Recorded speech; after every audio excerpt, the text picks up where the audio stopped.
Yo, what is up guys? Boris here, coming to you guys with the return of Yu-Gi-Oh! Duel Links to my YouTube channel. I've tried doing this a few times, and really in the past I haven't really had too many cards to do a lot of videos and decks for, but I've been grinding for the past few months, a month and a half, and I've gotten a lot of cards, and now I can make a lot of decks. So I'm really excited to bring you guys Duel Links videos again.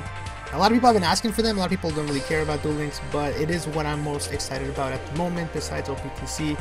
And so let's go ahead and get started with a deck that I'll be showing you guys today. This is a really cool Fiend deck. I call it Dark Necrofear Control because it revolves around the card Dark Necrofear, which a lot of you guys should have gotten during the Bakura event. I do believe he might be coming back this month. I'm not too sure. But if he does return, you definitely want to get your hands on Dark Necrofear. It's a very, very powerful card. Now, Dark Necrofear is a 2200 attacker that must be special summoned by removing 3 Fiends from your graveyard. So normally that wouldn't be that big of a deal in a dedicated Fiend deck. And the cool thing is that when he is destroyed by an opponent's card effect or by battle, then what happens is at the end of the turn you can take control of your opponent's monster, so he becomes sort of a snatch steal if you're familiar with that card in the real TCG. So it's pretty crazy. You can equip him to a monster and take control of a monster. He is able to swing games by himself. That's why I call it Dark Necrofear Control. Now most of these cards are pretty much free to play, but there are 3 Sphere Karibos in the deck. I just wanted to show this deck. For this deck to work, the Sphere Karibos are pretty important. You guys know what this guy does. He is a Fiend, that's why he's so important to the deck. Protects your cards like Jowls, which I'm going to talk about here. Jowls Dark Demise. This card is a flip effect monster. When he's flipped face up, you get to take control of one of your opponent's monsters, and he is a Fiend as well. So it's really, really good. You set Jowls turn 1, you Karibo him, you take control of your opponent's monsters and you sacrifice them for either Invader of Darkness, or you can take control of them with Dimension Gate. If you Dimension Gate an opponent's monster, it stays and it returns to the field, it returns to your side, so it's really good.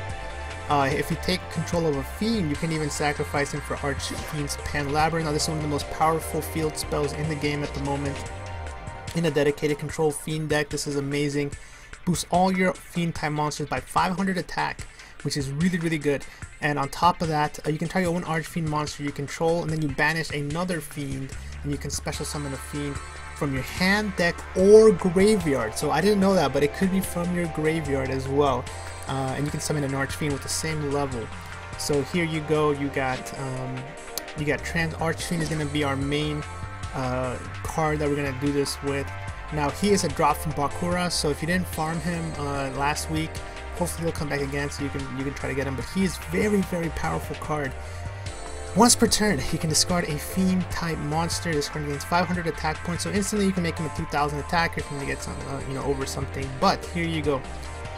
When this card is destroyed and sent to the graveyard, so anytime it's destroyed, you can target one of your banished dark monsters and add it to your hand. So if they order to charge it, or they just destroy it through battle, you can add remove from play Fiend. Dark has to be a Dark Fiend, so it does not work with Jowls Dark Demise. But essentially, what happens is you summon the Trans Archfiend, you play the Pan Labyrinth, and then you remove from play, let's say a random Doom Dog, a random Torb. But you can even remove Jowls.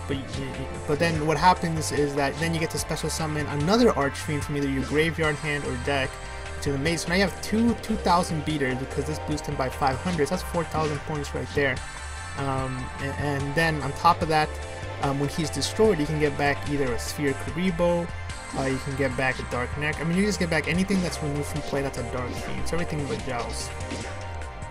2 enemy controllers. If I had 3, I would definitely play 3 in this deck. This is definitely a triple enemy controller type of deck. I don't know what I would take out for it though. But I definitely have been feeling the need for that 3rd Econ. I definitely hope I can get it soon.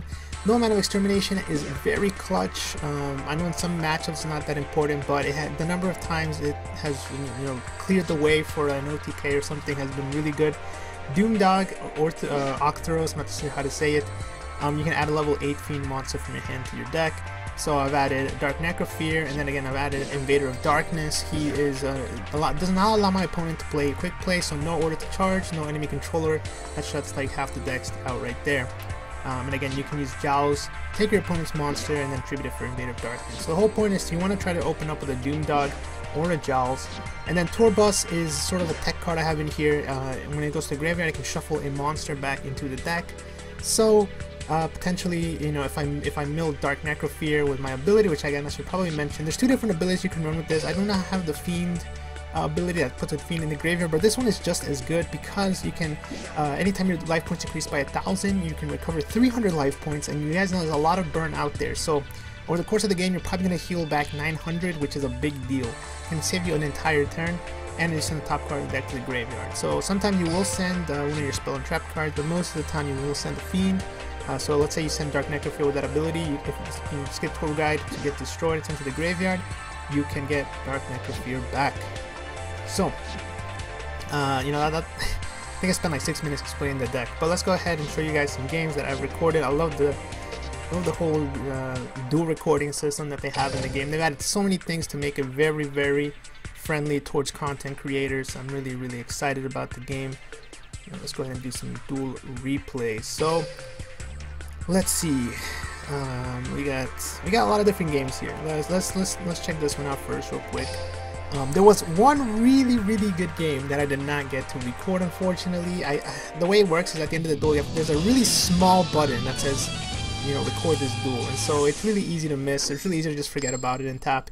It was a really intense game. It really showcased the power of the deck, and unfortunately, I was just so excited by what had happened that I didn't get to really record it, and that was a really shame. So here I start with the Doomdog Artho. I could start with the Jowls. Jowls here would have been nice because it would allow me to take the Crystal Seer, but I have nothing to use it. So you want to use Jowls to take your opponent's monster whenever you have either, you know, an Invader of Darkness, enemy controller, Dimension Gate, stuff like that. And you do want to get your Dark Necrofear as fast as possible. Potentially I could have gotten Invader of Darkness here too, because I do have the Jowls face down. So Invader of Darkness probably would have been a better play here, but I figured I'd go ahead and just try to go for some sort of crazy OTK, set up the Dark Necrofear for next turn, and yeah, that was it's so easy there. It's pretty easy. So if I would have gone for Invader of Darkness, I wouldn't have won that turn because I wouldn't have had enough damage. But Jowls is the real deal, man. Jowls is the real deal. I tried playing 3. The problem again, he's not a dark, so it doesn't really combo with Trans Archfiend, and it is tough. It is tough because it's only 3 there's only 3 zones. You know, if you take your opponent's monster, it's 2 zones. So it is tough playing 3. A lot of times you get stuck with 1 in your hand. So I think 2 right now is probably the best. Maybe once I get a 3rd econ, I might put a 3rd in. I do have a 3rd Dimension Gate, but I have no ways to get rid of it. That is one of the biggest problem with this deck. There's no way to get rid of monsters. I did try Storm, Spell and Trap cards. I did try Storm, but you know, here we go. Turn 2, summon Invader of Darkness. We're playing again. These are all King of Games games, by the way, guys. For you guys who might be wondering. So you already know King of Games not really too competitive at the moment because no one's running real decks. A few people are. But most people are just trying out test decks, so it's actually pretty fun. I do recommend playing King of Games right now if you are in King of Games, because you just find like the craziest things, and I really do enjoy that. Seeing what people are trying to test for the final qualifiers, but we did get some good games in here. This one, he goes ahead and exchanges, takes my Dark Necrofear, so I can't use it, but he can't use it either, right? And here we go, Pan Labyrinth's gonna make my guy at 3,400. This guy is going crazy with the conscriptions. I'll go ahead and enemy controller the Scarecrow to attack mode because, you know, I want to get as much damage in as possible, and I have an extra econ face down. I don't think I'll need it. He just has another face down. Here's where I sort of messed up. I was playing around because I saw it was just sort of a slow deck. I tried playing around Cocoon of Evolution, 2000 defense. But I should have played it around, I guess, Ladybug or Yomi Ship. Those are more probable. And then I am actually in a position here where I can lose the game. So I'm starting to get a bit worried. And, you know, this is why I put this one in here, because this one is... it shows you what you should and shouldn't do. So here, I go ahead and Dimension Gate my guy so he can't steal it. Dimension Gate is just a good counter. It's an amazing counter to Soul Exchange, enemy controller, or to charge, anything like that. Okay, target your guy, leaving this Dimension Gate away, attacks Fury becomes 800 attack with Pan Labyrinth, so that's really interesting. And there you go. Almost goofed that one up, but didn't really land. You know, in the future I'll definitely attack with the Trans Archfiend first. Okay. Let's just do them in order, I guess. So next up is Young Yugi. Let me see. I think this must have been, was this Gravekeeper? Yeah, I think I faced the Gravekeeper's deck. That might have been the one I didn't record. Maybe it was this one, I don't remember. Let's see what this guy's running here. But yeah, I think this was the Gravekeeper matchup. Oh no, maybe not. Let's see. So what did I start with? I got Doomdog, so yeah. Doomdog turn 1 is probably one of your best play. It doesn't even have to be destroyed by battle, it just has to be sent to the graveyard. So you can see here, it got sent to the graveyard, I get Dark Necrofield, which is really resilient. Like if you sacrifice for Oracle and destroyed my face down, I would still get the effect. So I think I set Giles here, right? Yeah. None of the guys aren't Fiend. That is one of the things. If you ever face against okay, so unfortunately he did Oracle this turn. He didn't Oracle last turn, so that was kind of a little bit weird there. Really wanted that to happen, but we're gonna go ahead and Archfiend and Labyrinth here. Discard the Torbus, send his Recruiter back to the deck. So we still have 3 cards in the graveyard. Summon Dark Necrofear. And now he pretty much needs a Windstorm to even stay in the game. He does have a Security Orb, so I am able to take care of one of the guys. And I don't know why he did an Econ.